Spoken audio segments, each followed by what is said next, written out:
भगवान ने कहा कोई बात नहीं, नहीं देना है तुम मत दो। एक दिन सत्राजित का भाई हुसैन उस मणि को गले में डाल करके घूम रहा था। अचानक घूमते घूमते वो जंगल की तरफ चला गया और जंगल की तरफ गया तो वहां एक शेर की दृष्टि पड़ गई।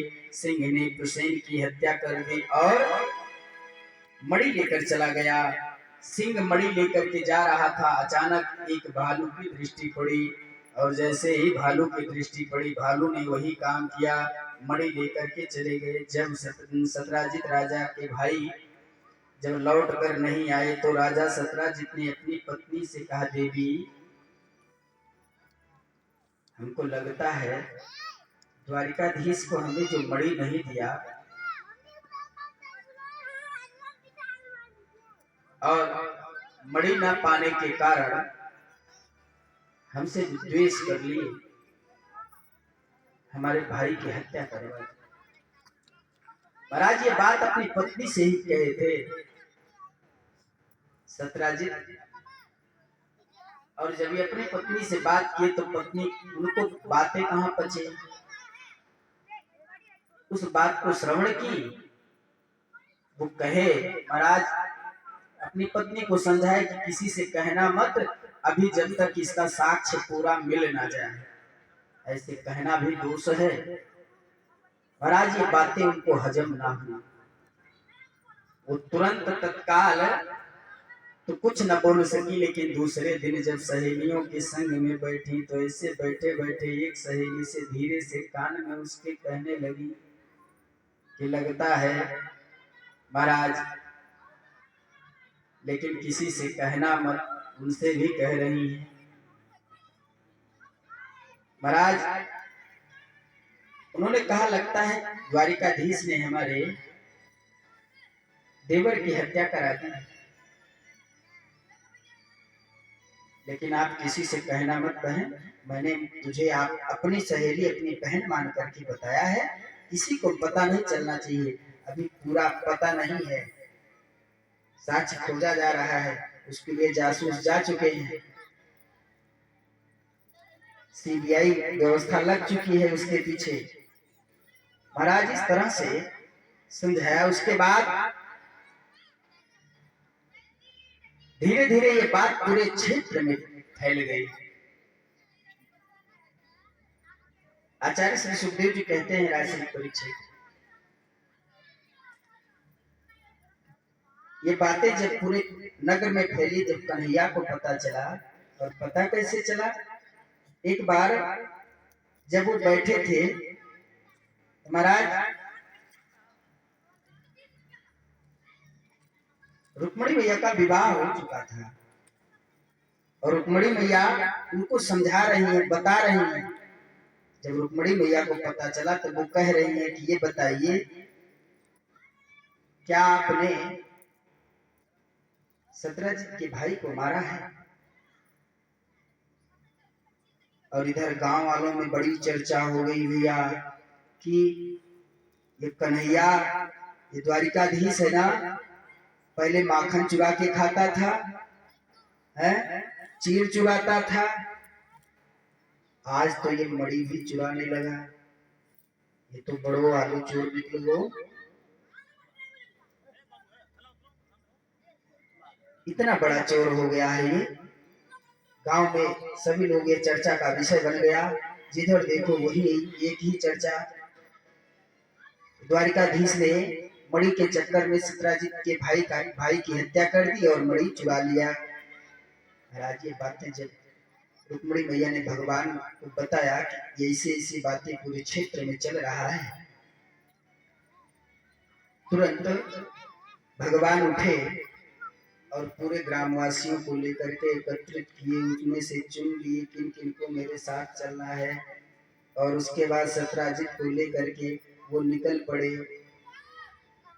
सत्राजित के कुछ सैनिक, कुछ दरबारी मंत्री, उनके यहाँ के मेन जो थे उनको लिए और साथ में चल पड़े, और जा करके देखा तो सिंह का कुछ निशान मिल रहा है, वहां कुछ अवशेष हड्डियां थी, कंकाल मिले, सत्राजित के कुछ पहचान मिले, सत्राजित पहचान गया कि मेरे भाई का है। महाराज उसके बाद आगे बढ़े भगवान तो देखा एक रीछ गया हुआ है, भालू। भालू के उस पग चिन्ह को देखते देखते भगवान पहुंचे। एक गुफा थी और उस गुफा में प्रवेश हुए। और उसके बाद वहां देखा कि एक मणि लेकर के एक छोटी कन्या खेल रही। महाराज उस मणि को खेल रही थी और एक दासी उस कन्या के पास बैठी हुई है। कन्या अपरिचित मनुष्य को देख करके जोर से चिल्लाई। जामवंत आया, भगवान से युद्ध करने लगा। 28 दिनों तक युद्ध चलता रहा और इधर भगवान ने सबको रोका था कि जब तक मैं वापस ना आ जाऊं जाना मत। और कुछ लोगों को बताया कि जा करके आप अपने अपने कार्य करो। महाराज भगवान प्रवेश किया, 28 दिन तक युद्ध चलता रहा। और जब जामवंत ने भगवान के पग चिन्ह को देखा तुरंत पहचान गया। जामवंत कहने लगे कि महाराज मैं आपको पहचान गया, मेरे प्रभु श्री राम है ना। महाराज मुझे पता चल गया है। जामवंत परास्त हुआ। महाराज उसके बाद जब जामवंत परास्त हुआ तो यह कथा एक और बताती है। महाराज पद्म पुराण में आया है कि एक बार अयोध्या जी में भगवान राम जी बैठे थे। तभी राम जी ने पूछा, सबसे सबका हाल चाल पूछा और जामवंत जी से पूछा, जामवंत जी उदास क्यों बैठे हैं। तो जामवंत जी ने कहा, सरकार सबने अपनी अपनी इच्छा तो पूरी कर ली, हमारी इच्छा तो अधूरी रह गई। भगवान ने पूछा, क्या इच्छा है। कहा, मुझे मेरे टक्कर का कोई योद्धा नहीं मिला। भगवान ने कहा, तब जामवंत ने कहा, मैं आपसे युद्ध करना चाहता हूं, मेरी यही इच्छा है। भगवान ने कहा, देखो अभी नहीं, अभी मैं मर्यादा में हूं, अभी मैं युद्ध नहीं कर सकता हूं। आपके लिए युद्ध की जो भावना है इसे मैं अवश्य पूर्ण करूंगा। वही राम जी जब कृष्ण रूप में आए तो 28 दिन तक युद्ध हुआ। भगवान ने कहा, जामवंत जी ये जो मणि है इसे दे दे, हमारे ऊपर झूठा आरोप लगा हुआ है, मणि मुझे दे दो। जामवंत ने कहा, सरकार मणि तो मैंने जीत करके लाई है सैन्य से, लेकिन आप मांग रहे हैं तो मैं आपको कैसे दे दूं। मैं ये मणि उठा करके अपनी पुत्री को दे दिया है। कहा जाता है ना, पुत्री का दिया हुआ धन पिता जो दान कर दे उसको लेने का अधिकार नहीं होता। मैंने अपनी पुत्री को दे दिया है। या तो एक काम कर सकते हैं आप मेरी पुत्री से विवाह कर लीजिए। महाराज कहते हैं, हमारी कन्या से विवाह कर लीजिए, बदले में दहेज के रूप में वही मणि मैं आपको दे दूंगा।